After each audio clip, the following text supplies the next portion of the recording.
Hi, it's Grandma here, and I'm reading To Kill a Mockingbird, Chapter 9. And I'm only going to read half the chapter because it's a long chapter, so we'll say Chapter 9, Part A. "You can just take that back, boy!" This order, given by me to Cecil Jacobs, was the beginning of a rather thin time for Jim and me. My fists were clenched and I was ready to let fly. Atticus had promised me he would wear me out if he ever heard of me fighting anymore. I was far too old and too big for such childish things. And the sooner I learned to hold it in, the better off everyone would be. I soon forgot. Cecil Jacobs made me forget. He had announced in the schoolyard the day before that Scout Finch's daddy defended niggers. I denied it, but told Jim. "What'd he mean by saying that?" I asked. "Nothing," Jim said. "Ask Atticus, he'll tell you." "Do you defend niggers, Atticus?" I asked him that evening. "Of course I do. Don't say niggers, Scout. That's common." "It's what everybody at school says." "Well, from now on, it'll be everybody less one." "Well, if you don't want me to grow up talking like that, why do you send me to school?" My father looked at me, mildly, amusement in his eyes. Despite our compromise, my campaign to avoid school had continued in one form or another since my first day's dose of it. The beginning of last September had brought on sinking spells, dizziness, mild gastric complaints. I went so far as to pay a nickel for the privilege of rubbing my head against the head of Miss Rachel's cook's son, who was afflicted with the tremendous ringworm, and it didn't take. But I was worrying another bone. Do all lawyers defend Negroes, Atticus? Of course they do, Scout. Then why did Cecil say you defended niggers? He made it sound like you were running a still. Atticus sighed. I'm simply defending a Negro whose name is Tom Robinson. He lives in that little settlement beyond the town dump. He's a member of Calpurnia's church, and Cal knows his family well. She says they're clean-living folks. Scout, you aren't old enough to understand some things yet, but there's been some high talk around town to the effect that I shouldn't do much about defending this man. It's a peculiar case. It won't come to trial until summer session. John Taylor was kind enough to give us a postponement, so there more time to prepare, perhaps a time when tempers will die down. If you shouldn't be defending him, then why are you doing it? Well, for a number of reasons, said Atticus. The main one is, if I didn't, I couldn't hold my head up in town. I couldn't represent this county in the legislature. I couldn't even tell you or Jim not to do something again. You mean, if you didn't defend that man, Jim and me wouldn't have to mind you anymore? Well, that's about right. Why? Because I could never ask you to mind me again. Scout, simply by the nature of the work, every lawyer gets at least one case in his lifetime that affects him personally. This one's mine, I guess. You might hear some ugly talk about it at school, but do one thing for me if you will. You will hold your head high and keep those fists down. No matter what anybody says to you, don't you let them get your goat. Try fighting with your head for a change. It's a good one, even if it does resist learning. Atticus, are we going to win it? No, honey. Then why?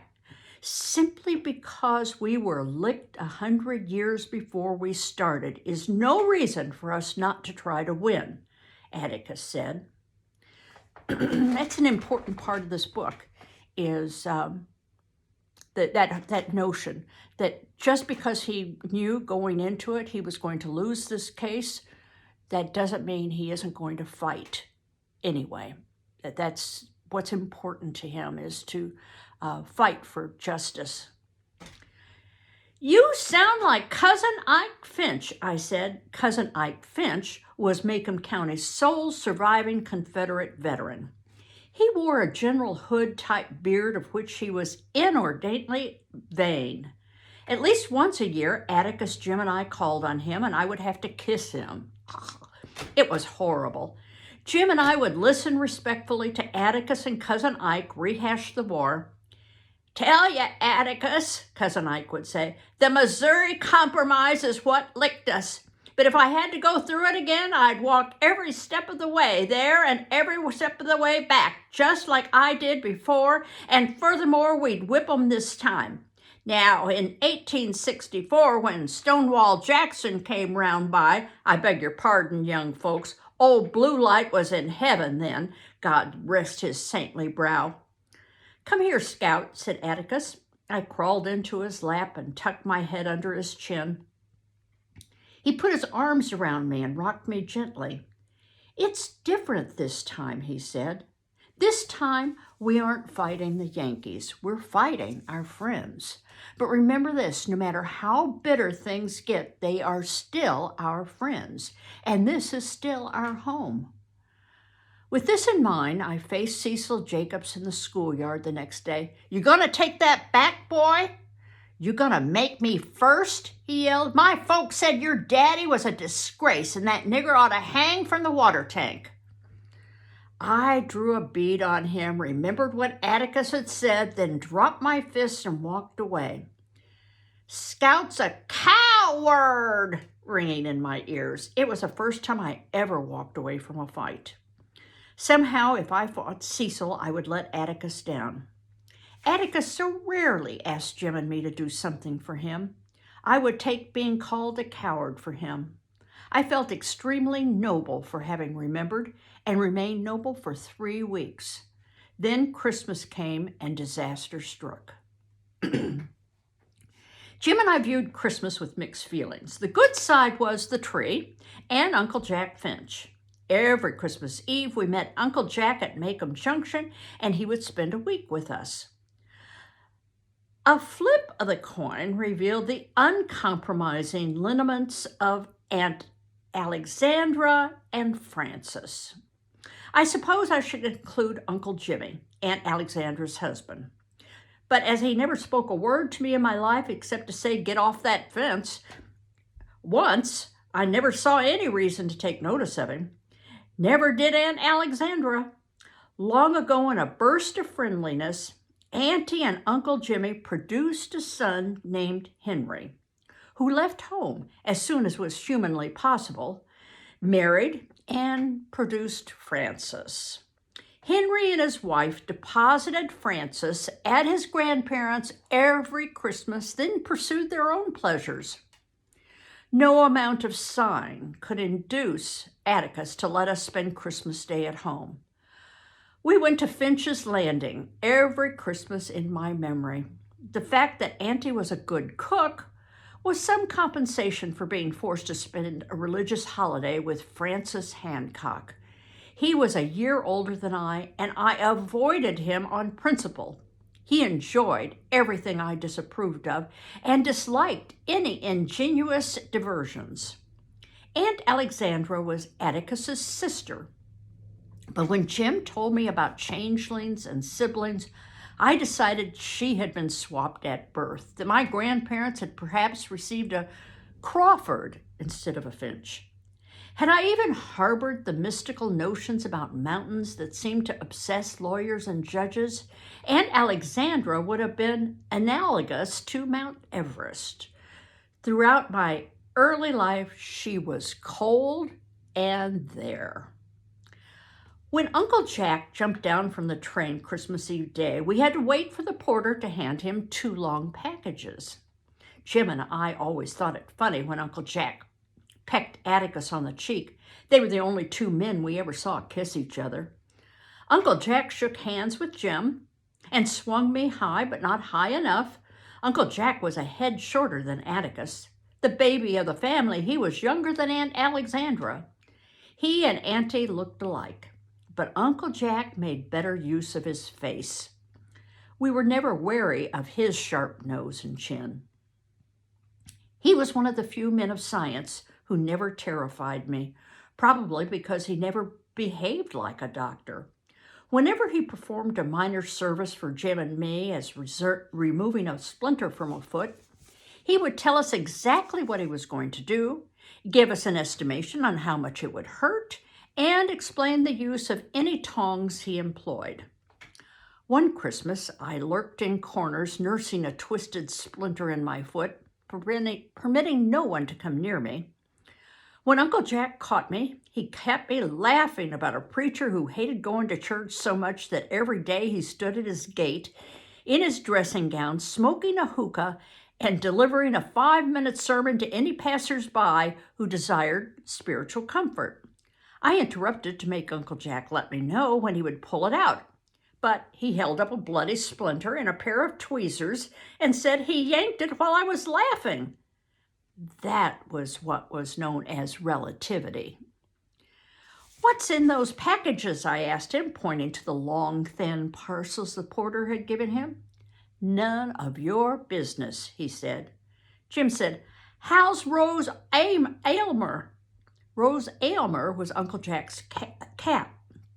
She was a beautiful yellow female Uncle Jack said was one of the few women he could stand permanently. He reached into his coat pocket and brought out some snapshots. We had admired them. "She's getting fat," I said. "Well, I should think so. She eats all the leftover fingers and ears from the hospital." "Oh, that's a damn story," I said. "I beg your pardon?" Atticus said, "Don't pay any attention to her, Jack. She's trying you out. Cal says she's been cussing fluently for a week now." Uncle Jack raised his eyebrows and said nothing. I was proceeding on the dim theory, aside from the innate attractiveness of such words, that if Atticus discovered I'd picked them up at school, he wouldn't make me go. But at supper that evening, when I asked him to pass the damn ham, please, Uncle Jack pointed at me. "See me afterwards, young lady," he said. When supper was over, Uncle Jack went to the living room and sat down. He slapped his thighs for me to come sit on his lap. I liked to smell him. He was like a bottle of alcohol and something pleasantly sweet. He pushed back my bangs and looked at me. "You're more like Atticus than your mother," he said. "You're also growing out of your pants a little." "I reckon they fit all right." "You like words like damn and hell now, don't you?" I said I reckon so. "Well, I don't," said Uncle Jack, "not unless there's extreme provocation connected with them. I'll be here a week, and I don't want to hear any words like that while I'm here, Scout. You'll get in trouble if you go around saying things like that. You want to grow up to be a lady, don't you?" I said, "Not particularly." "Of course you do. Now let's get to the tree." We decorated the tree until bedtime, and that night I dreamed of the 2 long packages for Jim and me. Next morning, Jim and I dived for them. They were from Atticus, who had written Uncle Jack to get them for us, and they were what we had asked for. "Now don't point them in the house," said Atticus when Jim aimed at a picture on the wall. "You'll have to teach him to shoot," said Uncle Jack. "Oh, that's your job," said Atticus. "I merely bowed to the inevitable." It took Atticus's courtroom voice to drag us away from the tree. He declined to let us take our air rifles to the landing. I'd already begun thinking of shooting Francis, and said if we made one false move, he'd take them away from us for good. Now, Finch's Landing, if you'll recall, is the ancestral home of Atticus, Jack, and Alexandra. But Atticus and Jack didn't want to live there, so Alexandra inherited it. Finch's Landing consisted of 366 steps down a high bluff and ending in a jetty.